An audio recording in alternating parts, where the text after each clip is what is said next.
Kick him out. The Off-Road Podcast is sponsored by Warren, Medical Gear Outfitters, and Colby Valve. Off-Road Podcast, episode 364, Spare Parts and Consumables. Tonight, Ben shucks and jives, Aaron bails out, and Jeremy is AWOL. Welcome to the Off-Road Podcast, podcast about everything off-road. We cover the news, review products, and interview people in the off-road industry. Your hosts tonight are Aaron, and my name is Ben, and welcome to the show. The Weekend Review is brought to you by Medical Gear Outfitters. What are you waiting for? Are you waiting to have a casualty on the trail? Check out medicalgearoutfitters.com to get straightened out. Medical Gear Outfitters has everything you need, whether you're going out for the day or traveling on a year-long expedition. Head over there to get off-road specific kits that meet all of your needs. And while you're there, make sure you use Off-Road Podcast for 10% off.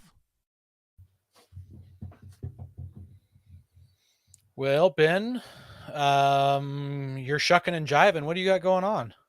Well,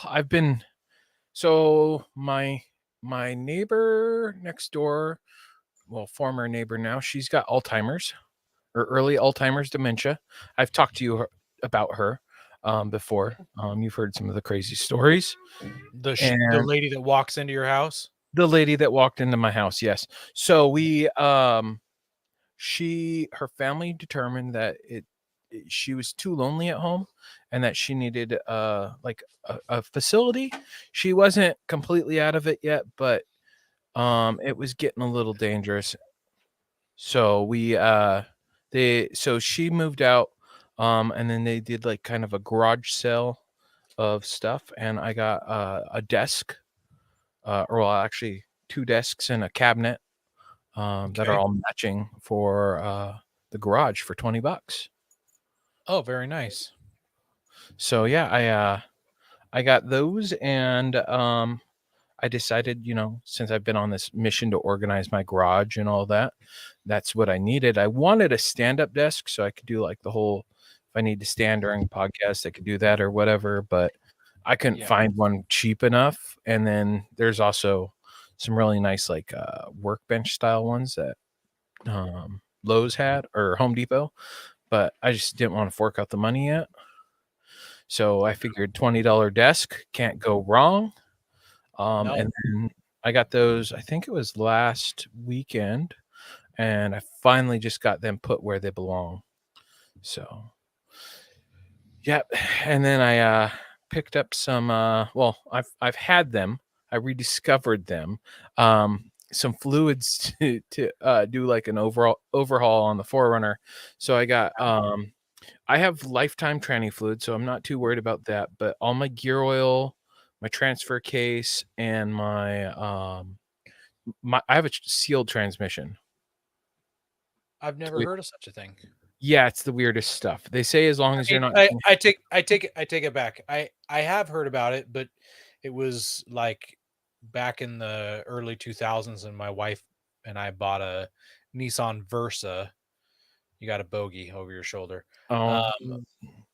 My wife and I bought a Nissan Versa, and it had the CVT transmission, and the CVT transmission, they said that you never had to service that guy. So yeah, I didn't know that about 4Runners. Yeah, it's so the V6, V8, 4th gen 4Runners have a sealed transmission. You never have to do, unless the manual says you should never have to, unless you do heavy towing or any of that. Well, I don't. The biggest thing I tow is my teardrop trailer.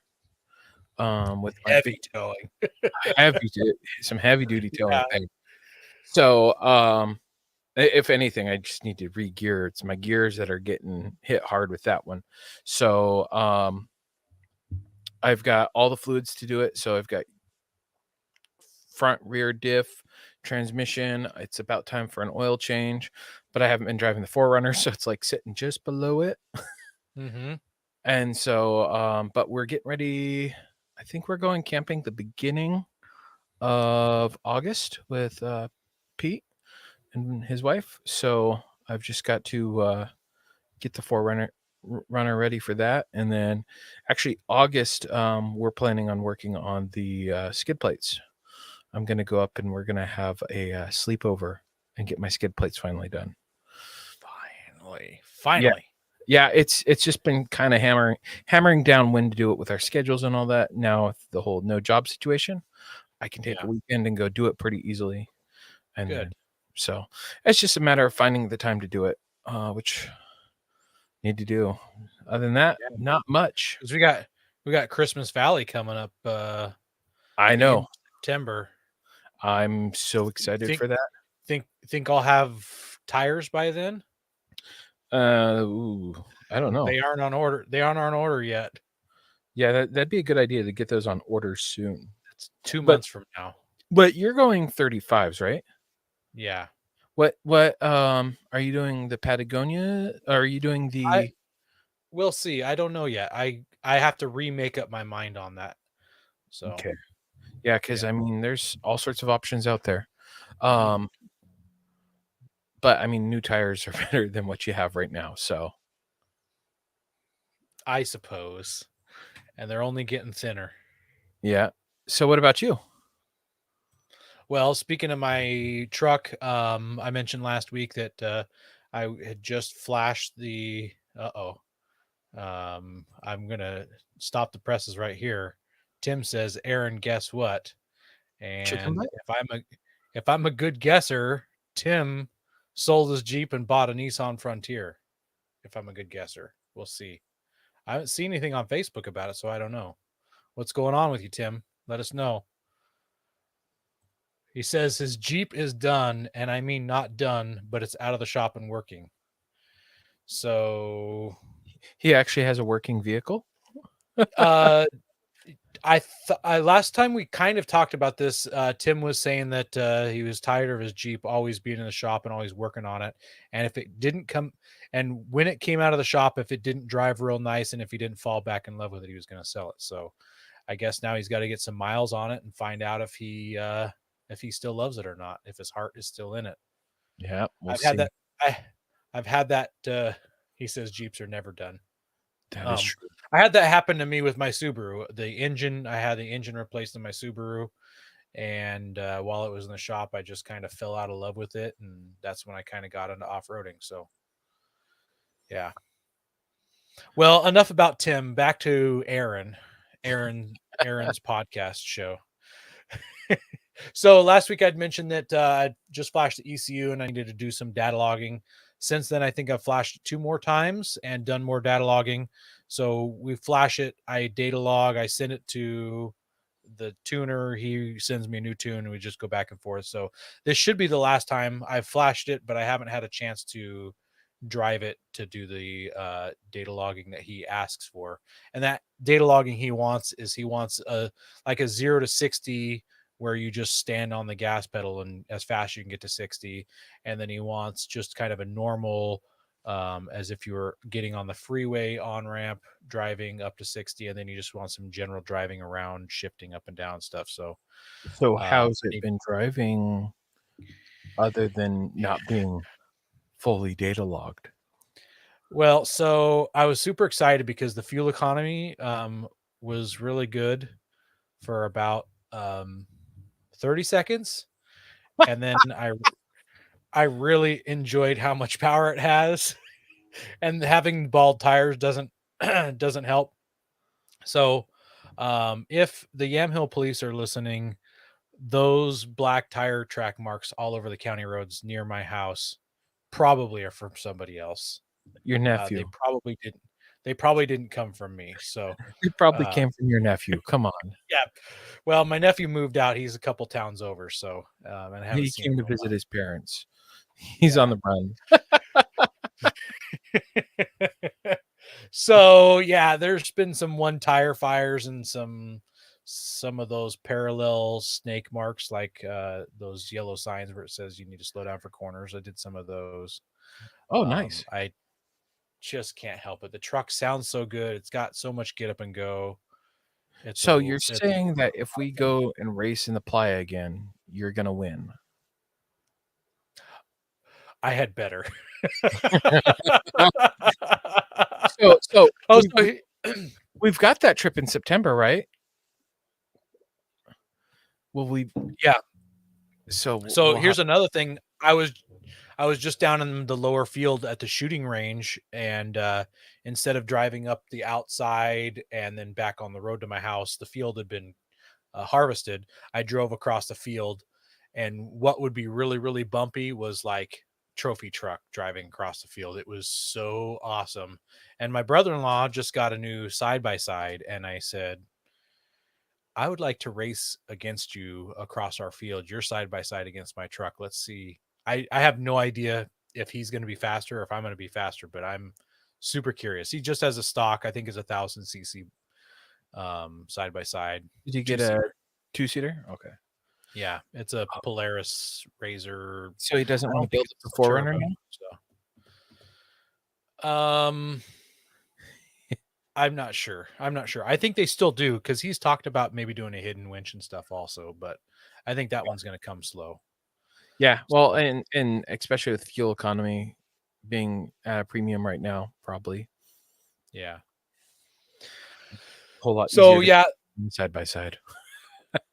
it was a lot of fun getting to drive my truck and stuff. So, and also I mentioned last week that I had just got done ordering all the parts to convert the brakes over to the Nissan Titan brakes. Those should have all been here by now, but FedEx has lost my calipers and the brackets that mount the calipers to the spindles. So Are they lost in Troutdale? it doesn't say. It says that they were in like the Bronx, and then they gone. So the train that they were going to be on in the Bronx got raided. yeah. So they should have been here last Tuesday. So they're 6 days late. And when I go to FedEx's website, it just says no date expected. Like I wonder if you could contact Rock Auto and be like, hey, I should. Yeah, I really should, because holding me up, not my problem. It's a time sensitive thing, people. Yeah. So yeah, I guess I could get started on it. I could technically get started, but it's going to be a little bit. Well, yeah, because it's just the brakes that are remaining. So you have the spindles and all that. Yep, I got the spindle. Well, the spindles come off of the Titan that I own. I have the hubs. The hubs came in. I have the pads. I've got the rotors. I've got the rear wheel adapters. I got new lug nuts. So I would suggest, to make it a little easier on you, at least in the past when I've dealt with spindles, is take your hubs off the spindles while they're still on the truck. Okay. So they're easier to get out. Sometimes you can get them out. Sometimes you need that lower ball joint, upper ball joint there, because you can't like unbolt the bolts. I've got a spindle for the Forerunner, a spare one, and I've got two still there. Or I still have it. I have to like attach it to the Forerunner to get this stuff off. Okay. And it's just a spare one. I'm like, I don't want to do it right now. Travis says that Troutdale lost one of the 5 tires that when he ordered a set of tires for his Jeep. Like, how do you lose a tire? I mean, there's 5 of them. They stack together. Yeah, it is. Black hole. And we got Eric in the comments also. Been talking to him. He blew the top of his radiator out on his Xterra. And, well, he's in Texas. It's Texas. It's the heat's fault right there. Yeah. So, but he had the same thing happen. His radiator should have been to him yesterday or something like that, and now it's several more days out. So, yeah. Oh, is it Never Wet? Is what they call it. It's a replacement for radiator fluid. A water wetter. Water wetter, yeah. It's pink. It's like hyper pink. Yeah, that might be a good option for Eric, being in Texas. Well, I'm starting to think that maybe since his radiator blew up, that maybe his radiator has just had problems in the past, and maybe it was there's some sort of blockage in it, and it built up enough pressure over time that it popped. Because I had my Frontier in Moab, and it was 108 every day, and we wheeled it all day in Moab, and it had zero overheating issues. And I think I bought the cheapest radiator off of Rock Auto. So Yeah. I feel like you got a bad radiator. I've from what I've heard is water wetter, it keeps your engine cooler longer. Yeah. So it might, with the Texas heat and all that, just save some heat buildup in his engine. Yeah, I know what water wetter is, and we actually used it with the Chump car because when we were racing, you couldn't use antifreeze on the racetracks because it was really slippery, but you could use water wetter.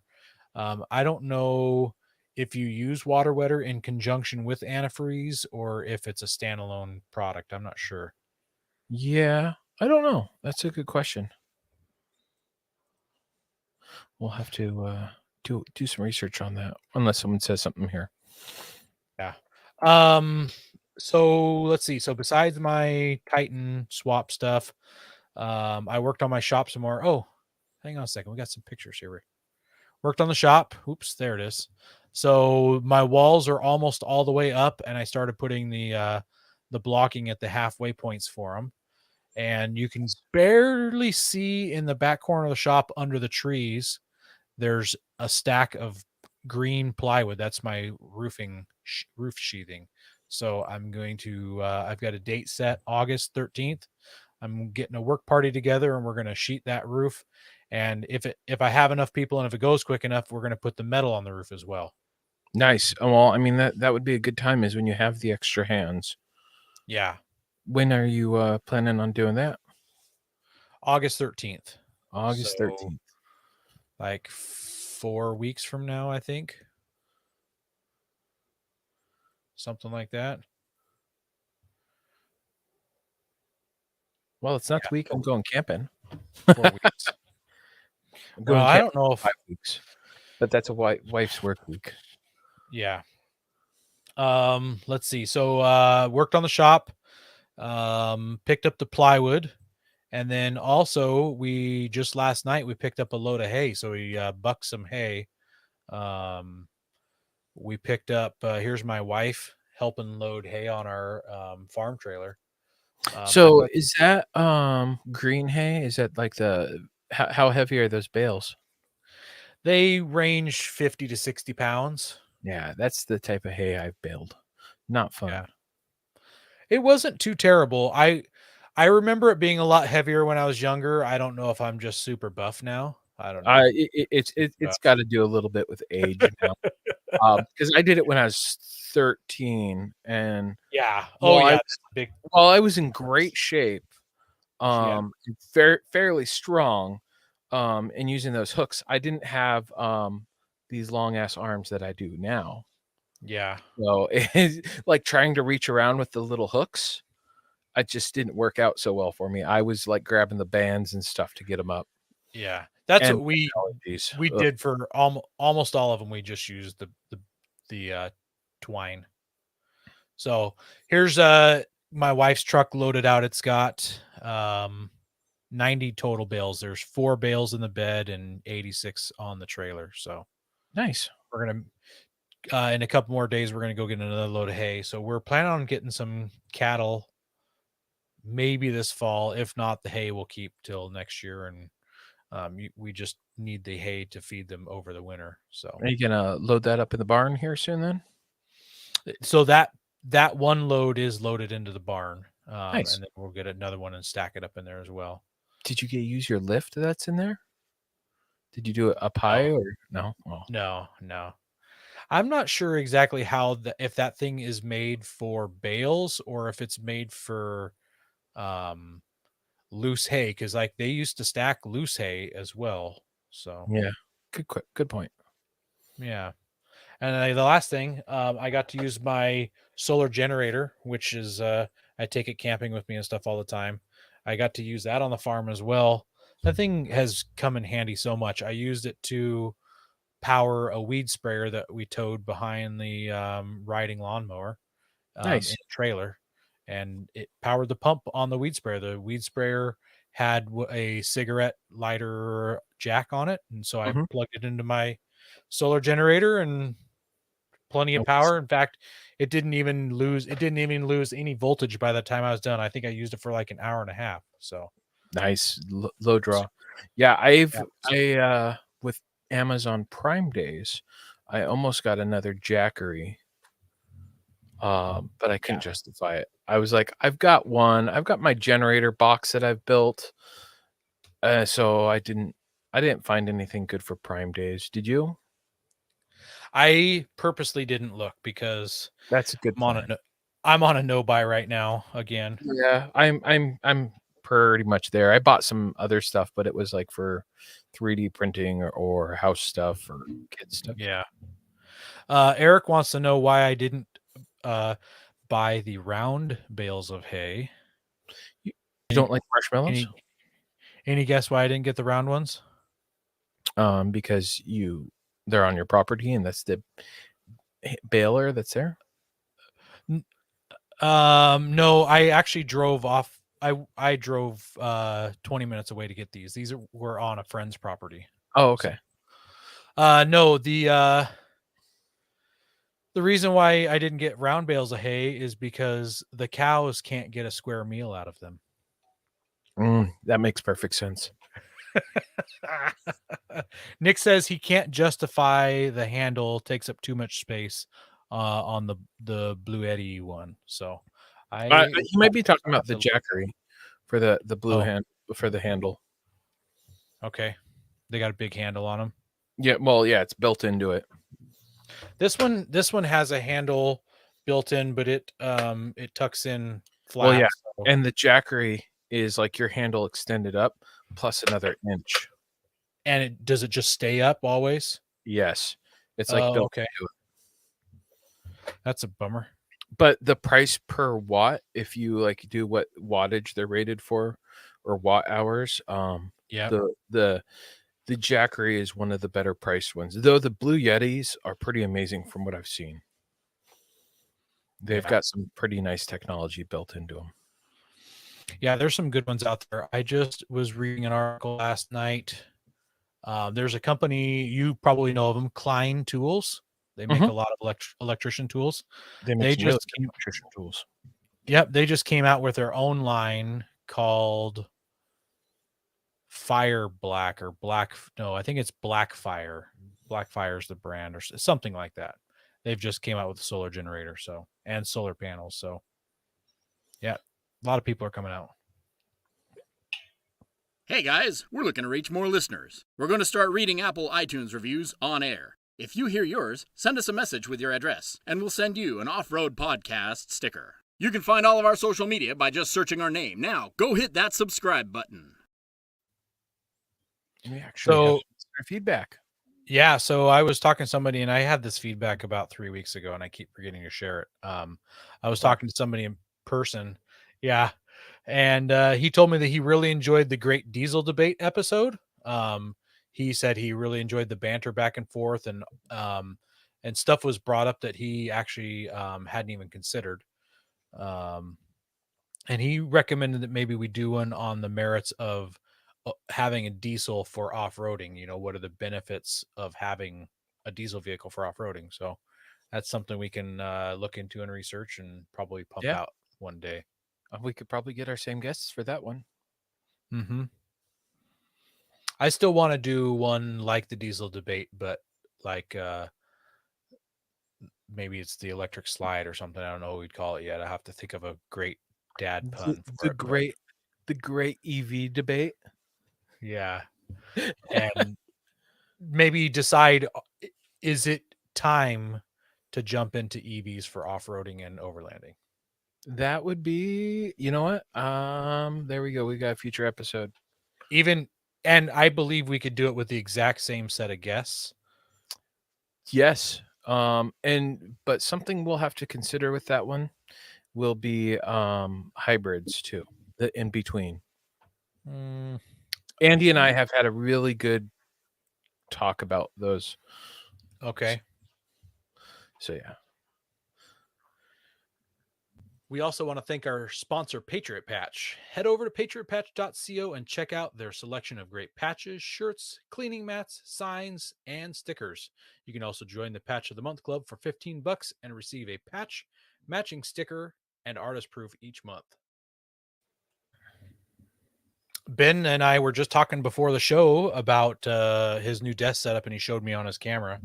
I will. Can you make me the main screen, Ben? I'll show on my camera real quick. Yeah. I've How's got one of the gun cleaning mats right here next to my laptop. I use it as a mouse pad. This is the 4 rules of gun safety. So Yeah. it's a great Hey, one. I have that one too. I really like this part right here where it says be sure of your target and what's behind it, and it's got the cows. That really Yeah. speaks to me. Well, yeah, and the funny thing is it's cows. It's like Mhm. most non like, hey, there's things besides just people behind your target. It could be a dog, it could be a cow. Nobody Yep. wants to shoot someone's animal. Treat every firearm as if it was loaded. Never point a gun at anything you're not willing to destroy. It's got a little chihuahua or something in there. I'm not. Yeah, that I'll looks keep like a my mouth chihuahua. shut. I'm going to keep my mouth shut. Keep your finger off the trigger until you're ready to fire, and be sure of your target and what's behind it. So yeah, it's a great Well, big mat. I mean, you can see compared to my hand and the mouse, it's a large mat, and that's not even the biggest one. They make the rifle ones, the AK-47 and the AR-15 gun cleaning mats, which are even bigger than this. And then they have some pistol mats that are about they're this size. 2/3 the size. Yeah, they're that size right there. Perfect. Now back to my face. Yeah, I've got a rifle one, and I've got a Gray Ghost pistol one. And Oh, so, really? yeah, I've got Lucky. Yeah, Very nice. I got it at TriggerCon. That makes sense. Or no, it was at the TriggerCon party in Bellevue. So they had a party one night, and Ryan invited me, and so I got to go party with and rub elbows with all the cool people in the industry.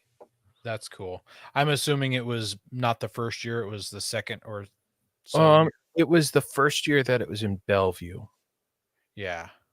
because the second year I couldn't make it to it. I really wanted to go, but mommy said no. It wasn't the year that you worked, was it? No, it was the year I worked. I was working for Rainier Arms that year. The next year I worked for Adaball, and Okay. and I was hanging out with Jimmy, and we went and had dinner at some restaurant, and then I think I was busy the night of the Gray Ghost party. Actually, I think we had to record. I can't remember. Too much stuff. Either. It's and too far back ago. Yeah. Are they still doing trigger cons, by the way? TriggerCon is happening, but it's happening in Kansas this year because of all the COVID stuff. And then they were having facilities issues like for range day and all that. So they were able Kansas is a lot more political. It's not even a political community wise. It was more easier to make it happen. Like there are some issues with the range. They didn't want it. They couldn't find a range to facilitate the needs that they needed. And all that. Yep. So instead they miss out on all the money that can be made by having all the people there. So sucks for them. And I mean, Kansas sounds like a good place to go take a trip to go check it out. So maybe I'll go. And we should mention here, we've got our patches coming out here soon. I'm just waiting on delivery of those. And yes, the Lumen Locker does light up.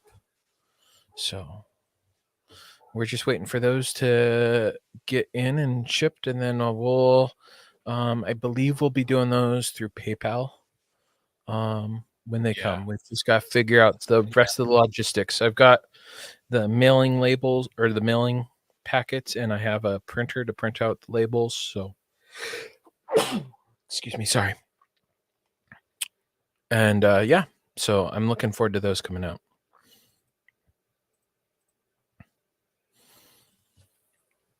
And then time for the news. Have tire troubles ever left you deflated? Colby Valve has got you covered. Ever have a valve stem leak? Colby Valve makes reusable and easily replaceable valve stems that don't require you to remove your tire from the wheel. They work with your off-road rig, ATV, side-by-side, commuter vehicle, or even your tractor. Never be left stranded again because of a busted valve stem. They also have a tire repair kit for those punctures that keep you away from doing your favorite thing, wheeling. Make sure to check out colbyvalve.com or ask for them at your local off-road products store.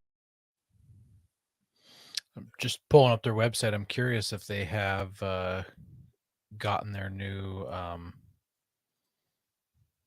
repair kits yet. I'm not seeing them. I have not talked to David in a minute, so I will call him up tomorrow, and maybe we'll have an update as of next week.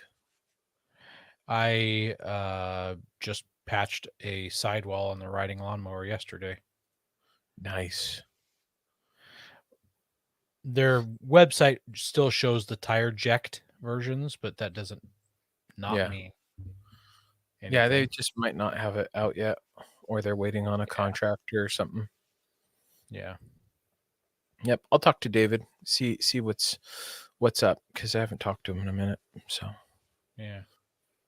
But I must say, I love my Onyx valves, even though I can barely see them. Because my wheels are black. And they I gotta stick. figure out Just what I'm gonna do, because I have TPMS delete it. stuff. Well, then I'm gonna always have the light on my dash. There's probably a bypass. I guess I think you're right. I should look into that. Find out if there's a bypass. And normally for your average Joe, I do not say disable your TPMS, but because I like to ride with wheels with none, and I check my tire pressure all the time, because generally if I'm taking my 4Runner out, I'm wheeling, or if I'm daily driving it, I'm going to check into my tire pressure pretty regularly. So then I don't have to worry. So yeah, it's I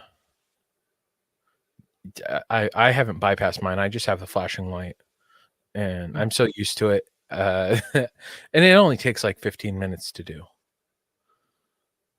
Gotcha. But it's like, should I? I probably should. But oh well, one of these days. So our first story here is from Motor Trend, and it's the most capable Jeep Grand Cherokee ever, and it's only plug-in hybrid EV only now.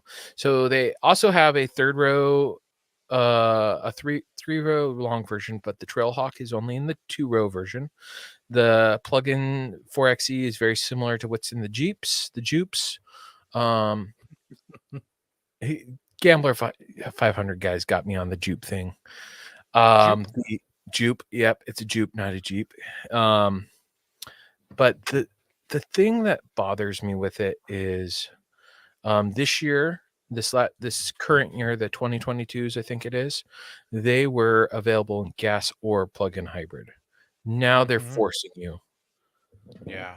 And I think what it is it's some of the mandates that are like, you have to have X amount of plug-in vehicles or regulations and all that.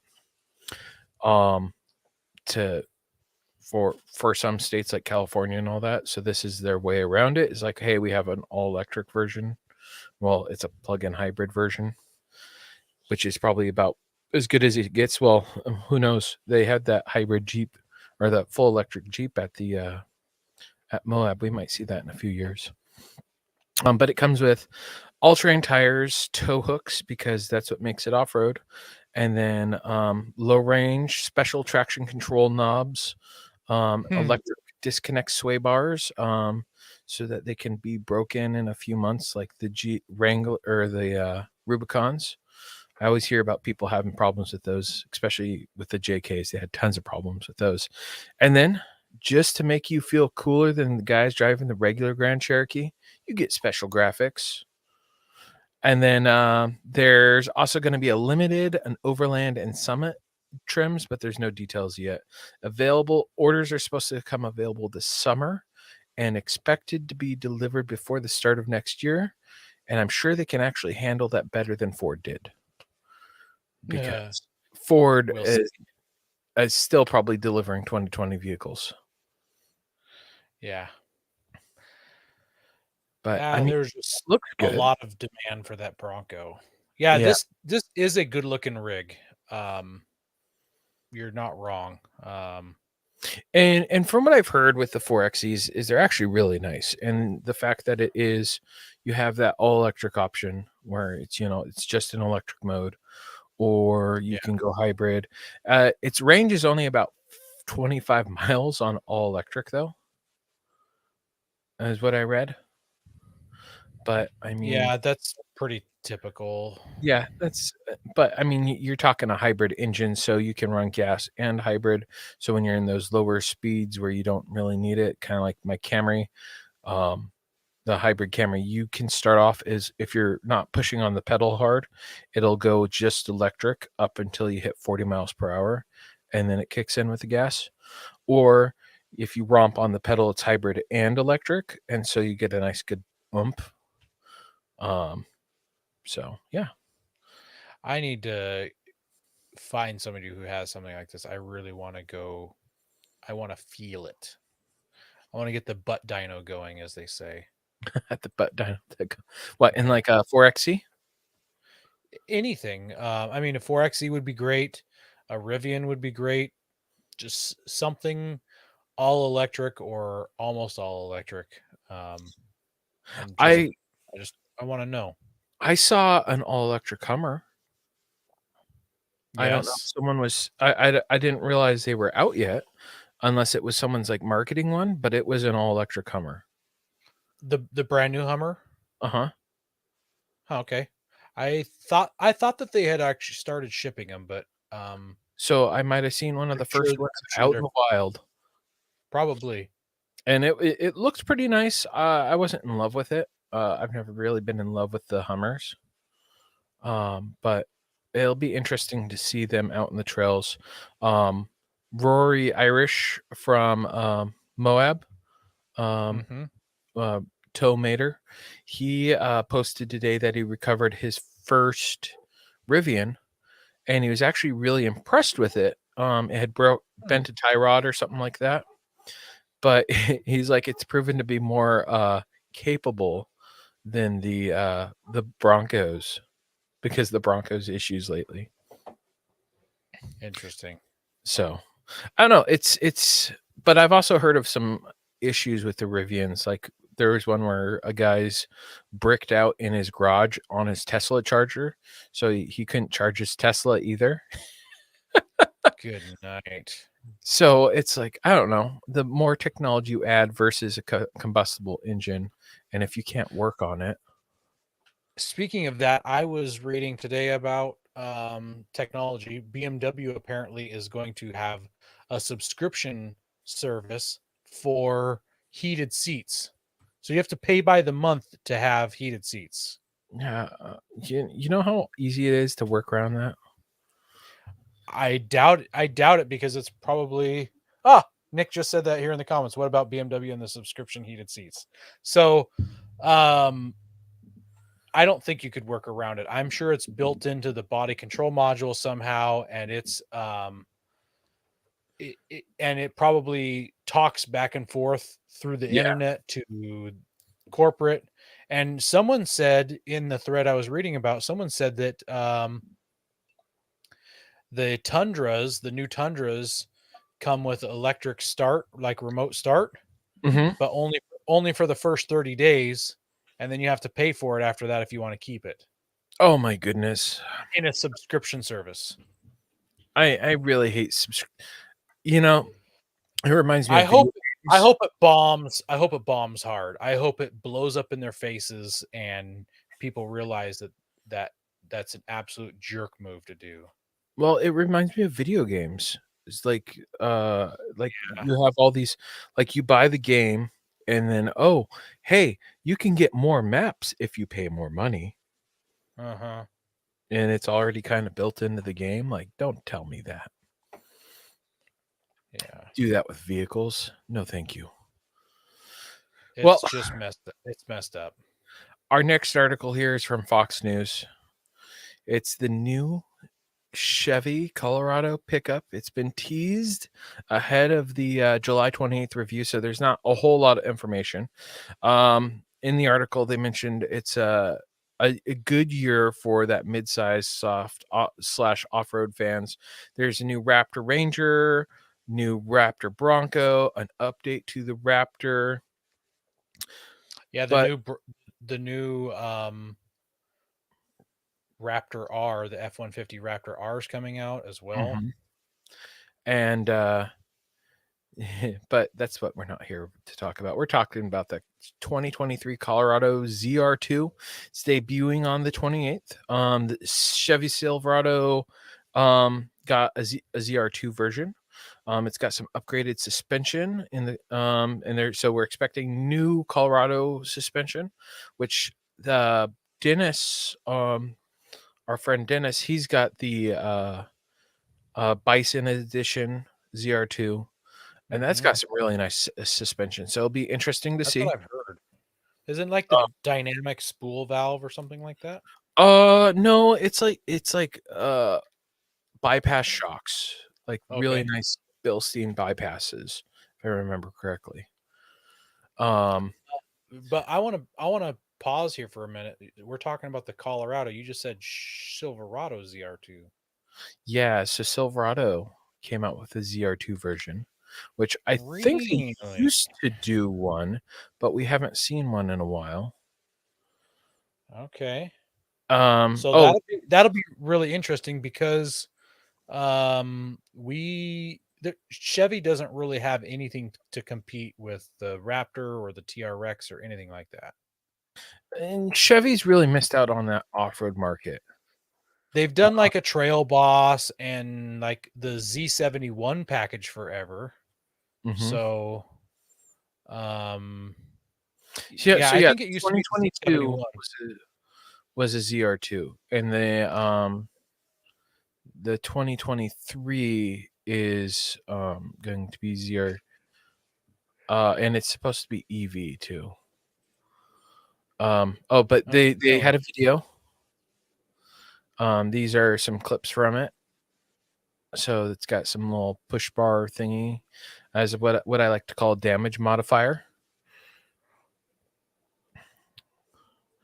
Really grainy, crappy pictures, but they're from a video. So yeah, potato camera. yep, they pulled out their old Nokia phones and took the pictures. So Yeah. but I mean, considering the source that it came from, could be. Well, and yeah, you're gonna have to look into the Silverado ZR2. Maybe that could be a news story for next week or something. Because I had no idea a Silverado ZR2 was coming. Yeah, I'll put that in the news next week just to talk about it. Maybe it'll be a third story if it's interesting enough. And then oh yes, they're talking about a full EV Blazer. Never mind, it's going to be trash anyways because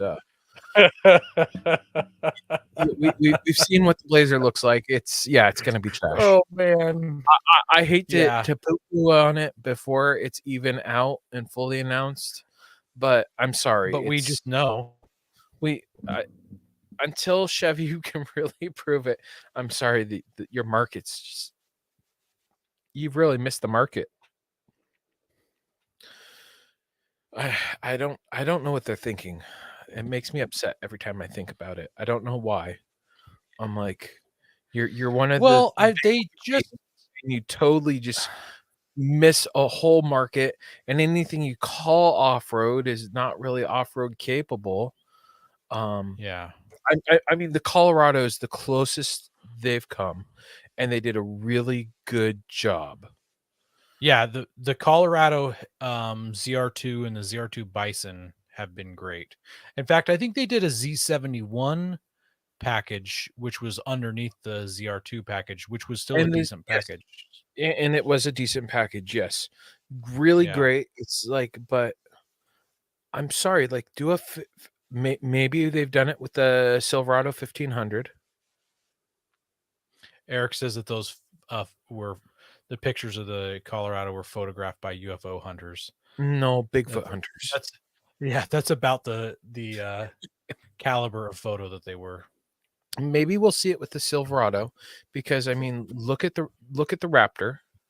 I mean, Yeah. they keep coming out and they're like, oh, it's the Raptor killer, and then it's just hot garbage. I mean, look at what it has and then duplicate it in a way that's not ripping it off. Do Yeah. upgraded travel suspension. Hey, that makes sense. It's already IFS. I don't know. I could probably go on a 5-minute tangent just on. Yeah, the our sister show, and I heavily emphasize sister, the Horsepower Hour podcast guys kind of touched on this a little bit on their last episode, where they talked about the Raptor and the TRX, and the Blazer was kind of mentioned a little bit in that episode too. So yeah, if you haven't checked out our sister show, the Horsepower Hour, check those guys out there, Coy and Andy. They do a great job. Yes, they do.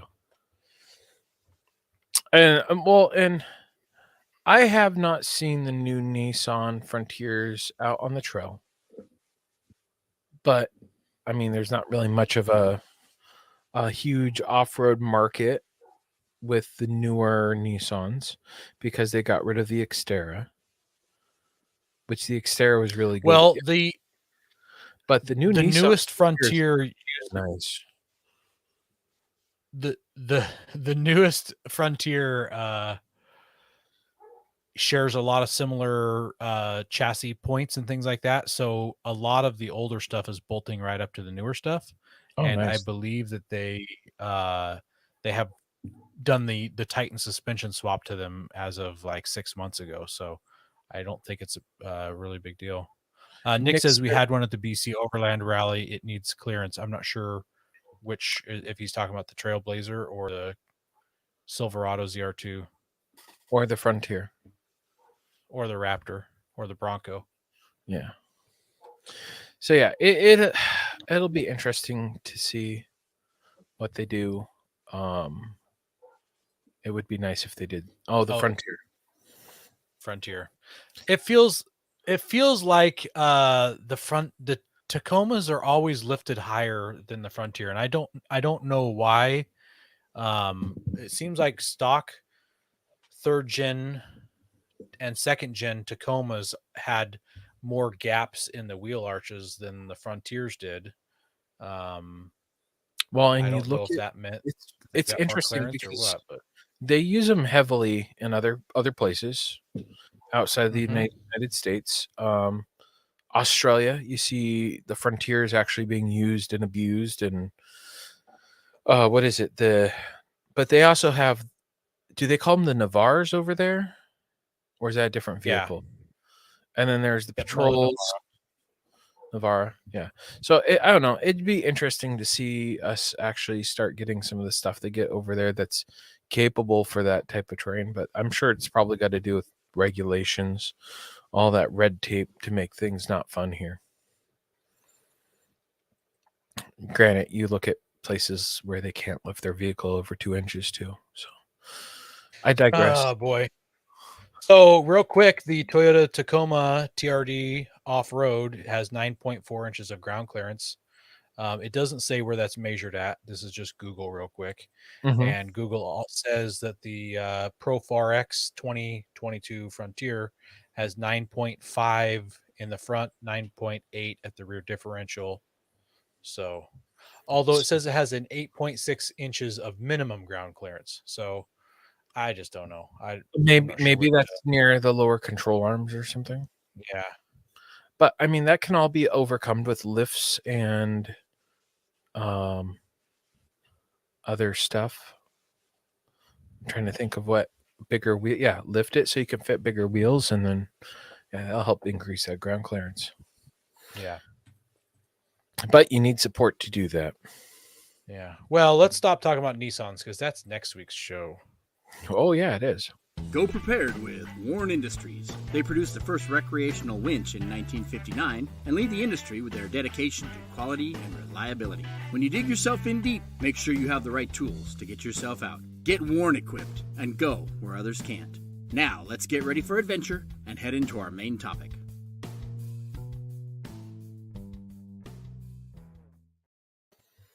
Aaron, I break down all the time. What should I carry? AAA auto insurance, roadside assistance. Have a Rick? Yeah. Coy says ground clearance is always supposed to be measured from the minimum point, and I 100% agree with you. So I don't know. So it mentioned that the Frontier had 8.4 at the minimum. One of the news articles I pulled up, the driving lines or drive lines or whatever they're called, they said that it had the identical ground clearance as a Tacoma. So I'm getting multiple numbers from multiple places. So I'm not sure what's what. Yeah. It'd be we'll talk Nissans next week. Yeah. Well, let's talk about spare parts and consumables. Yeah. Yeah. So maybe some people don't know what a consumable is. So for this talk, a consumable would be like fluids that you would need to top off in case you had a leak or something got whacked and you just needed something to go into it. Other things that are consumable, but we're not going to talk about, would be like brake pads are consumables, and tires and gasoline are also consumables, but washer fluids consumable, that's not necessarily part of our topic today. But yeah, or another consumable on that list would be a patching part. So something you'd use to help repair something else. So why don't we start off with some of the spare parts? Well, Coy's knocking it out of the park here. He says for Aaron, CV axles are consumable. So I actually just yesterday, I think it was, had a video pop up in my timeline from a year ago when I was in Colorado, breaking CV axles like a pro. Yeah, you and I have both broken a CV axle. You've only broken one, right? Yeah, just one. Yeah, well, yeah, one. Yeah, I've never. That's the only time I've ever broke a CV axle in any vehicle I've ever owned. Yeah, so I've broken one as well. Definitely a good one to have a spare part of, having a spare CV axle. Do know if your vehicle, if you're using CV axles, if your CV axles are side, if it depends upon the side. If they're different lengths, yeah. Yeah, if they're different lengths. So you will need to know if that, but for like Toyotas and Nissans, they are the same for each side.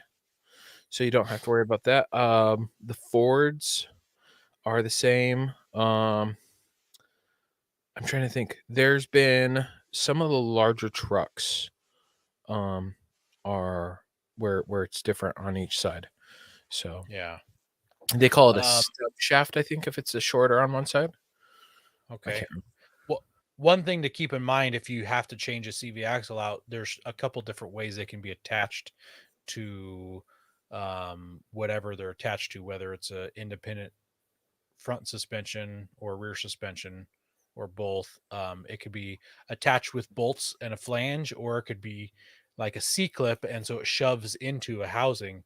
And when it shoves into the housing, when you pull that out, fluid's going to come out. So if you do have to replace the CV axle, you're going to want something to be able to replace the fluid that leaks out. You sometimes can get away with parking your vehicle on a side slope with that side pointing up, and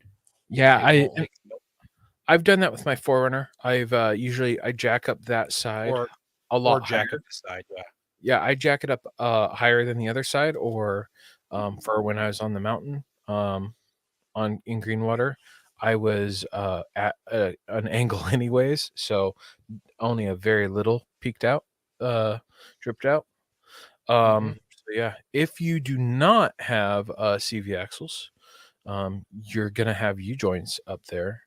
And but the cool thing about U joints, or not so cool thing, is they have different sizes. And you'll have U joints in your drive lines.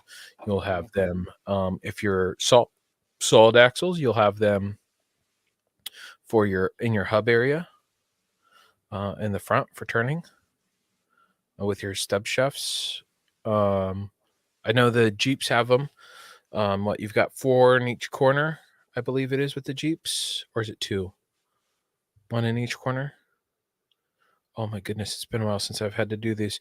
And then you've got your drive lines. So yeah, so know what different size U joints you have.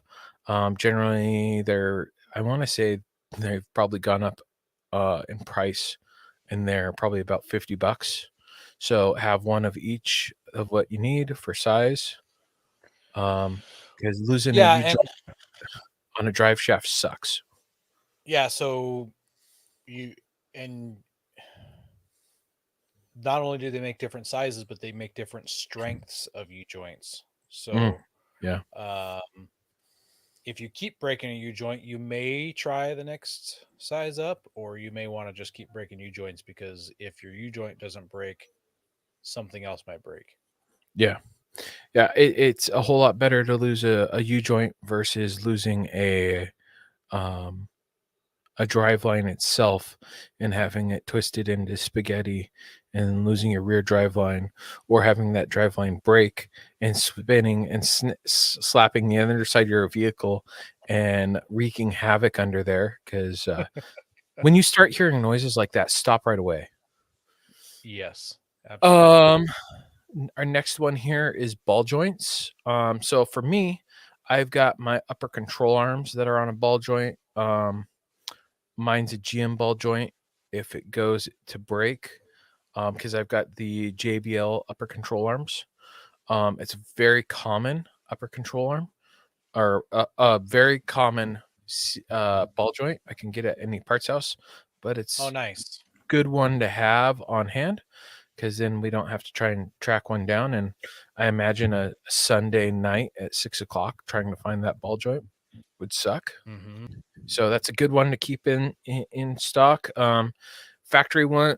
The nice thing is, the thing that will suck with this, and same with the U joints and all that, is you're going to need tools to remove those. My ball joints, my upper upper control arm ball joints, I don't need special tools to remove. So do find out if you need special tools and have those tools with you. That way you don't have to worry about that. Plastic trim clips. This one very much is aimed at me. I put it on there because of that. If you lose a door panel that's held on with plastic clips, I have a baggie of them. It was like $10 on Amazon. I could just replace them there on the trail and slap that panel back on and not have to worry about it being a muddy mess in the back of my seat. Yeah. The next one here is axle shafts. So this would be different than CV axles. These would be the shafts that go inside of your solid axle. Yeah, that would be something Jeremy would break. He's got Dana 60s front and rear, so he would need 1 or 2 extra shafts. Are they equal length, or are they unequal length inside of those kind of things too? The front one's going to be, I think the front one's going to be uneven. Yeah. So Coy says he keeps a special tool in the driver's seat. This episode, Coy, isn't about tools. So you just pipe down. So yeah, so do know with your actual shafts, if you have different lengths and all that. The cool thing with Jeremy is if he loses one, he's got a full float axle, so he can pull out one of those shafts and drive without one to get himself back home. Yeah. Something I keep in my truck, or used to keep in my truck. I had done a body lift on my truck, and the body lift came with a radiator hose in case your upper radiator hose couldn't reach anymore. And I never installed it. The radiator hose was just fine, so I just had the spare radiator hose floating around. So why not throw it in? It doesn't take up much space, and Yep. it's lightweight. And they're hard to patch. I've found hoses harder to patch. Even like that cool flexi stretch tape stuff. It once They it gets s- they pressurized, you s- get like a big bubble. yeah, they say you can use it on that stuff, but it's not. It's no go. I've tried it on garden hoses and it just like bubbled out. Maybe I need more wraps around it to give it extra strength. Maybe I wasn't hitting it with my purse enough, stretching it. I don't know. Hit it with your Oh, purse. this next one is a really good one, especially if you own a Bronco. Tie rod ends. Tie rods. Yeah. Yeah. Actually, Forerunners too.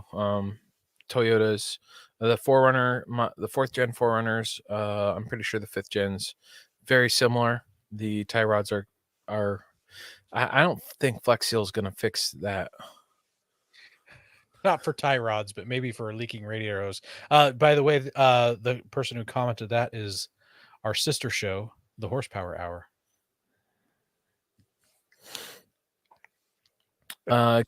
Good. Next one here is a Serpentine Belt.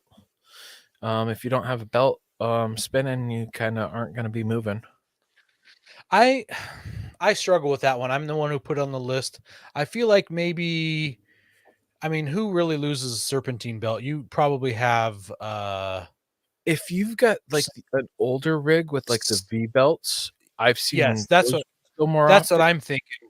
Yeah, that's what I'm thinking. So maybe if you have an older rig, like an old square body Chevy or a old body style Ford like Coy's got, maybe. Well, actually, that's probably new enough. It probably has serpentine belts, but The older just Jeeps, older rigs and stuff like that. Yeah, the V belts. So maybe keep some V belts. I'm not so certain on a serpentine you belt. know, I will say you can lose you could have something like a stick or something fly up there and hit your belt and wreck a belt. So I could see Yeah, it but being. it's got to get past a lot of stuff. I mean, it's not impossible, but It's yeah, not impossible. And fixing a belt's a 15-minute job if you've done it enough times, yeah, it can be pretty quick. if you're lucky. Sensors that are prone to going out, that's a good one. Especially if it's something like an O2 sensor that's super Well, annoying you can. that goes out. But I wouldn't say an O2. Yeah, you can get home with that, but like if your vehicle is known to have camshaft or crankshaft sensors go bad, so if you own an XJ and you want to reach behind the back of your engine and get that crank position sensor, because those Mhm. will leave you stranded. They are very common. I kept an Yeah. extra one in the XJ because I had that same problem. Yeah. So I don't. I think I bought when I did my V8 swap.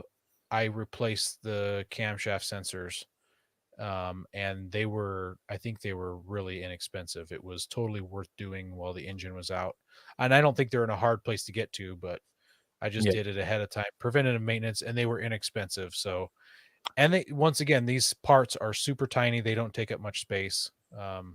Piece of cake. Yeah, when I was starting to have knock sensor problems with my Forerunner before the head gaskets were getting replaced. So I had my head gaskets when they were in there, because it's in the V. I had them do the knock sensor then, because that was the time to do it. Gotcha.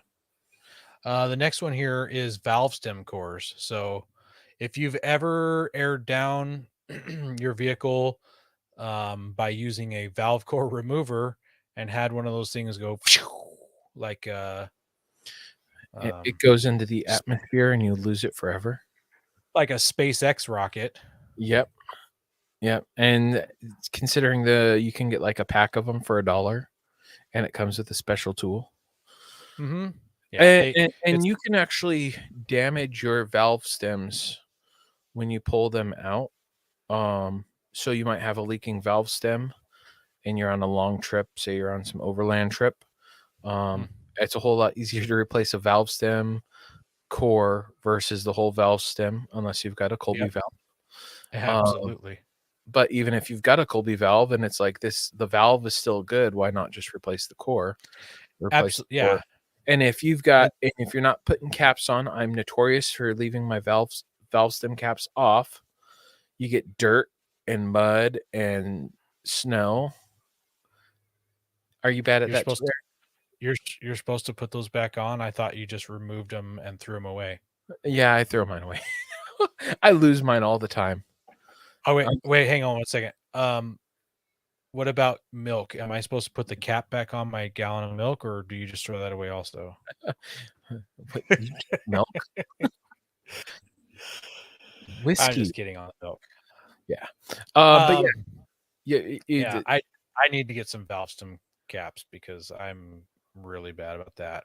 I really like the Colby valve ones. They've got a nice gasket on the top of it that seals it shut. Like these right here. Yes. The Onyx tire valve system. As Yeah. Coy is saying here, a steel dust cap with O-rings can be very nice to have, and the Colby valve ones have O-rings. So if you go out and you get yourself a Colby valve just for the sheer fact of having the caps, there's a good reason, and then you'll have a Colby valve. Yeah, because the Colby valves come with a cap. Here, look, here's the emergency repair ones. 2 Yep. caps. 2 caps. So yeah, very handy to have. And then this last one, for some people, it's considered a consumable, but like me, and it's a spare tire. Yes. It is it's an integral part of your vehicle. That's why we always suggest carrying a full-size spare, because when your tire's completely shredded, you kind of don't have a tire you can use anymore. So you need that spare. You can only patch the side of a tire so much, right? Correct. And I mean, I've really shredded a couple tires. Coy says that all of his Colby valves has ended up in strangers' wheels. I feel the same way. I've just never needed one in my circumstance, but other people have. Well, and you've got your Nissan wheels, your the steel wheels. Your valve stem sticks in pretty well. It's very well protected. It is. So that's a good point. My valve stems are very well protected by the steel wheels that Nissan made. So And my I bead don't. locks are the same thing. I if I had a rubber one in there, it would never get damaged. It would probably dry rot out before then. And by that time, my wheels had already dry rotted off. So it was a misnomer. Yeah. Aren't all of Ben's tires spare, though? Not anymore. Not anymore. Ben is in the big leagues. I'm in the big leagues, boys.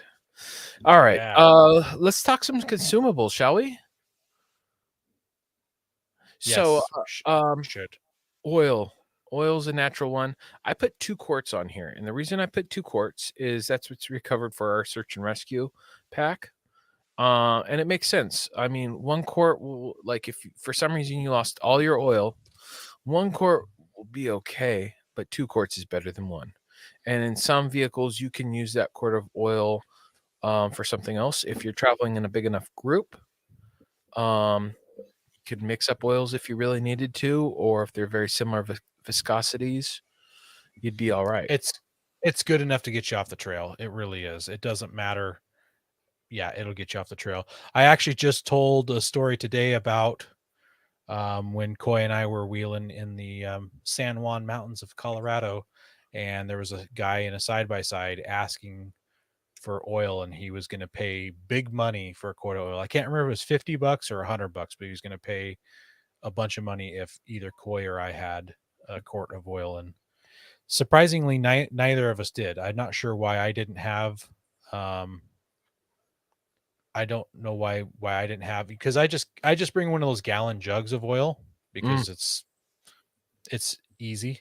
Yeah. But I don't know why that wasn't in my truck. So Yeah, that happens sometimes. I find that I have a spill kit that I built for the Forerunner, and I keep my oil in there, because then if it bounces around, it's just going to end up in a pile of kitty litter. yeah. Distilled water is another one. If for some reason you lose a hose or part of a hose, you do not want to put spring water in your engine.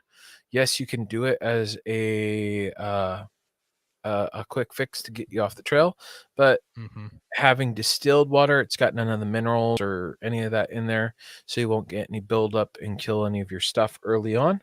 So Yeah. going with keeping it simple, stupid. You can still drink distilled water. I'll keep you hydrated enough. Not the best drink, but Yeah. But it's a liquid. It'll get you through, even if it doesn't have all the Yep. minerals that regular water has. You've got big. This next one, yeah. This next one hits a little home with you, Ben. Oh, Brake yes, it fluid. does. Yes, it does. I've since learned that lesson. Well, actually, the funny thing is, I used my spare brake fluid for that one. So yeah, brake fluid, very important to have. Yeah. Yeah, I'm not saying that you didn't have it. I'm just saying that you consumed it. Oh, I consumed it hardcore that trip. Well, and the funny thing is, so before we left on that trip, I had topped off my brake fluid because I was losing brakes on my way to work. I was like, "What's going on?" And then we left, and then I had no brakes, and no brake fluid That'll to fill happen. it with. So That'll I have happen. since learned I keep a thing of brake fluid in there just in case. Yep. Hey, Bubba, how's it going, buddy? Yeah. Power let's- steering fluid. Oh, Bubba, I'm wearing an Iron Man shirt. Ooh, I gotta move this hand. Which hand is it? There we go. I'm wearing my Iron Man shirt tonight.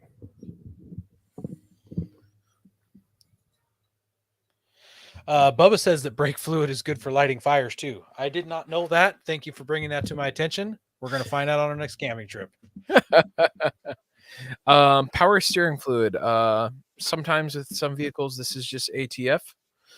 Yep. So yep.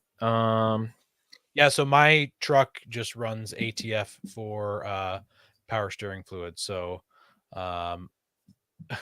thank you, Coy. I'm glad somebody's wife is proud of me. So yeah, I would only carry like 1 quart of ATF because I could throw it in the transmission or in the power steering reservoir. Yeah, handy.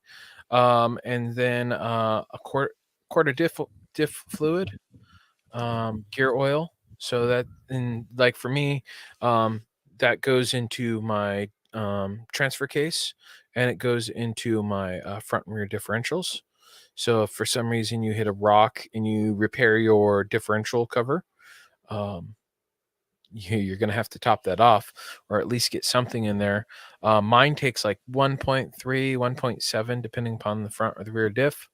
That's so putting 1 quart in there would be enough to get you off the trail to then, and if you have lots of friends there that also are carrying the same stuff, many hands make light work, or many parts make it complete.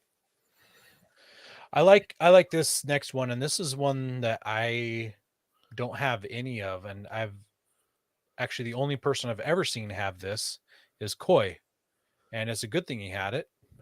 So spare nuts and bolts. And I've heard people say this many times, but I've just never come across it on the trail where someone has spare hardware. Well, or needed it. No, I've come across more people that have needed it than have Yeah. had it. Clearly, I've only ever seen Coy have it. Well, yeah, I've had I've lost a bolt. That's how I broke my CV axle and caused that whole mess up on Greenwater. And then Coy, he lost his rear trailing arm bolt, which was a big bolt that he didn't have a replacement for. So kind of knowing your different sizes, your more common sizes that you have on your vehicle, having a collection of those, even if it's like 1 bolt for each thing, like trailing arms, it uses this in the front and the rear. Okay, I've got one of those, so I can replace at least one of them. Mm-hmm. And then a few other ones there and there, or at least something close to that you can slap a washers on each side to get you off the trail. Yeah. Eric asked how many spare 10mm sockets should one have. So I don't know if that question is answerable at the highest level of mathematics available in the universe. So Yes, you just need to have a Amazon driver following you with your package, as long as it doesn't end up in Troutdale. yeah. Yep. Well, that's kind of the parts and the fluids, but here's a couple more things that we consider consumables that will Consumable help you. tools. Yeah, there you go. A consumable tool. So duct tape. And I know Yep. we talked about this in the tools section, but duct tape would definitely be a consumable and might help you get off a trail. I've seen people tape up a torn CV boot just to kind of keep the grease in there a little bit longer. If you've got a soft top on your Jeep or Bronco, patching up a slash because you ran across a tree and it Yep. cut your soft top and it's raining out or snowing out and you don't want to get wet because you're a sissy lala. I've seen someone whose window was falling down, and so they taped their window up. They're like I've seen that. door window. Um, Or y- people who've broken a window out and they tape up the hole. Yep, they tape up the hole, or they use like a trash bag with a tape. Mm-hmm. Let's see, zip ties. Besides pranking your friends with throwing zip ties around their drive lines, very handy. I've zip tied many a thing on my vehicle. Actually, if you look at the picture behind me, I've got zip ties holding the wires for my lights. I've just got them zip tied up so they're not flopping around to clean up my electrical work, because it's a good non-factory thing. It's a good way. Yeah, you've got a little bit of excess wire. You just suck it up tight to something so it's not yanking, bouncing, hooking on anything. Yeah, absolutely. Yep. You don't want baling wire. Oh, I keep hearing baling wire. I've never used it. I'm not sure. Like, what am I holding together with baling wire? What do you think? Well, for instance, a good one that baling wire would have been good for is like Koi's trailing arm. Driving slow, so going like 5-10 miles per hour. We could use a couple loops around with baling wire, wrenched it down, and that would have gotten him to a main road that then we could have gotten to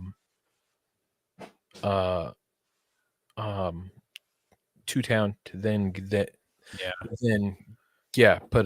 put a bigger bolt in. Another one for baling wire is like a drive line. You lost the U-joint. You don't have, say you lost 2 U-joints. Instead of pulling it, if you could tie it up, just suck it up underneath. Yeah. Mm-hmm. Okay. Just stuff that's loose underneath that zip ties, or it's hot in exhaust. You could hold up an exhaust with baling wire. Yeah, you could hold. Yeah, I can see that. You could hold your exhaust. Yeah. That makes sense. Not okay, the best, but it's handy, and you can get like a wrap of it like that and be good. Yeah, obviously a couple wraps, but yeah, and it's very inexpensive. Very. Yeah. Our next one here we saw used very well at the Gambler 500. Yes, JB Weld. I've seen smash oil pan on your Mercedes sedan, your Mercedes 300 diesel.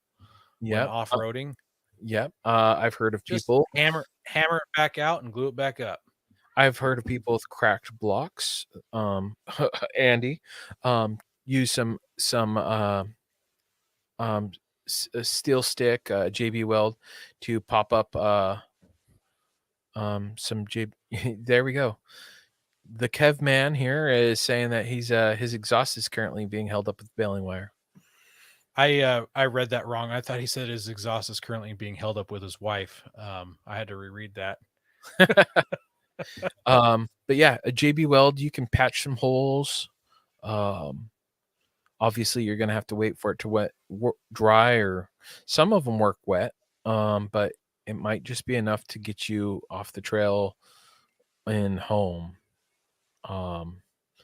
You'll have to replace some other stuff up. And then this last one I've got here is pepper. And that's for those small leaks, like those pinhole leaks in your radiator.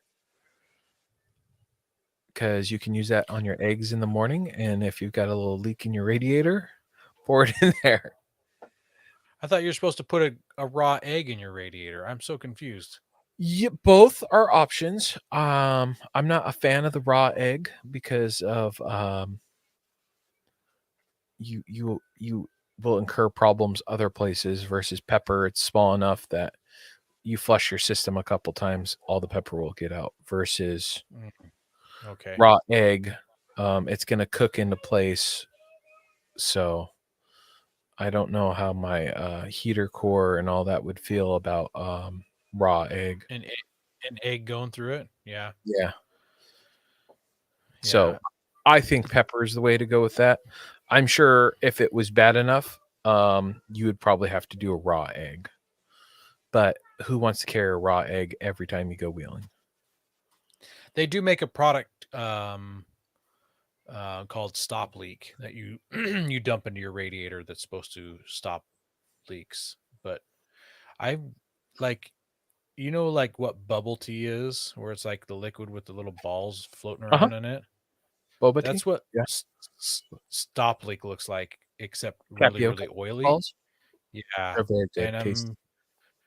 I'm so like wondering, how does that not plug up every other thing in your cooling system?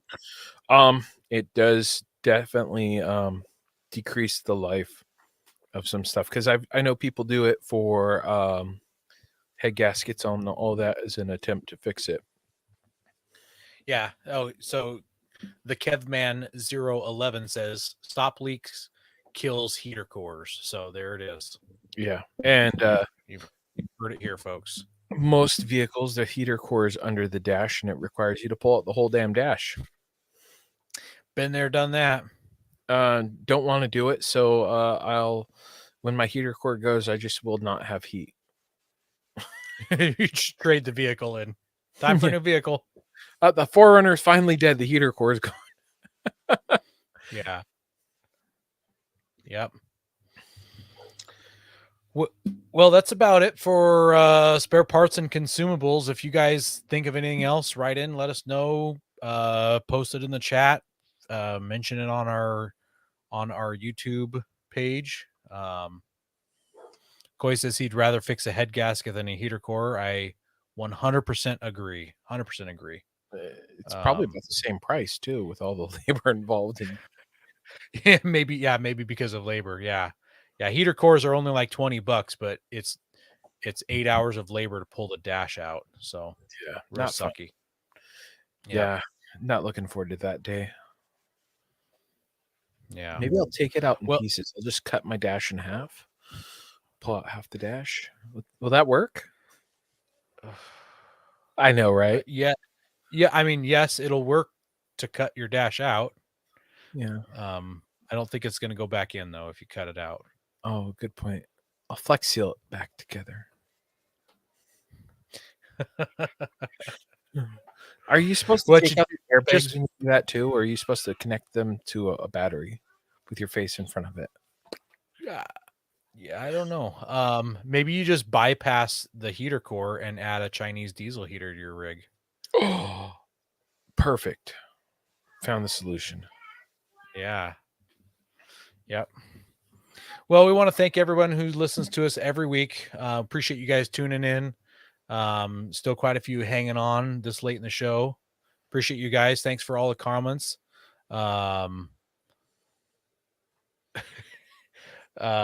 We appreciate you guys. We love it when you guys watch us live and comment. Appreciate you. Make sure you're sharing us with your friends and family. If you haven't, go to our Facebook page, join up to our Facebook group, go to our YouTube, like our YouTube. Just help us grow. Help share us with all the people who think like you, that like off-roading and camping and and all the other kind of things that we talk about on the show, and make sure they know about us. We appreciate you guys, and God bless America. Don't forget to visit Patriot Patch and join the Patch of the Month Club. Check out our Gaia affiliate link for up to 40% off. Also, don't forget to head over to Warren Medical Gear Outfitters and Colby Valve to see all their great gear. We're a proud part of the Firearms Radio Network. Got a comment or question? Send it to us through our webpage at firearmsradio.net or through our social media channels by searching for Off-Road Podcast. Also, you can listen to us live at overlandradio.com Mondays at 7 p.m. Pacific. When off-road, please remember to have fun, tread lightly, be safe, and courteous. Thanks for listening.